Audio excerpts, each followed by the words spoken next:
Steam Drunk.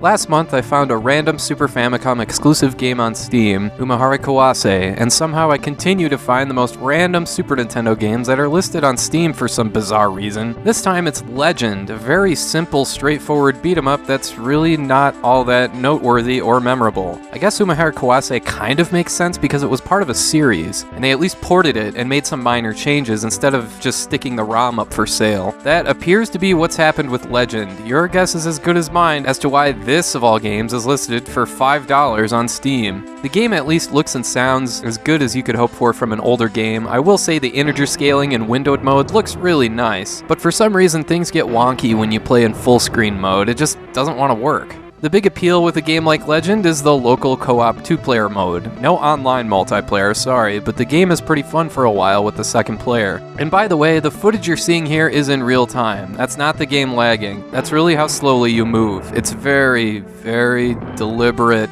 and plodding. Seriously, this game feels like you're moving underwater, but oh no, if that's not enough, the second level has you moving through a swamp. Oh, come on. Now the game is just taunting me. The beat-em-up mechanics here are decent enough. It is a bit similar to better games of the time like King of Dragons, because there is a block button. You'll be using that a lot, but don't use it too much because you'll quickly be surrounded and then you're screwed. While your weapon range is disappointingly short, your jump range is substantial, so you do have the ability to escape trouble occasionally. In fact, you could just jump kick your way through the entire game if you want. But this game is a war of attrition. You slog through, take damage, weigh the risks and rewards of taking more damage to pick up some items left behind, but by the time you decide what to do, they disappear anyway. Ugh. One key thing about beat-em-ups that they need to get right in order to be good, in my opinion, is the ability to switch sides quickly, or at least the ability to smoothly move enemies all to one side of the screen. Final Fight does this well. Streets of Rage, Turtles in Time, King of Dragons, all the really good beat-em-ups do this. It just makes it easier to progress further into the game and makes it less of a slog. Legend just does not do this. You hack and slash as enemies creep up, you try and block, but before you know it, you're surrounded and constantly taking damage. This is a major problem with the gameplay. There's lots of other annoying stuff too, like things in the foreground constantly in the way. Why do they do that? Also, there's one more powerful attack you can do, but it uses up a lot of life, so what's the point?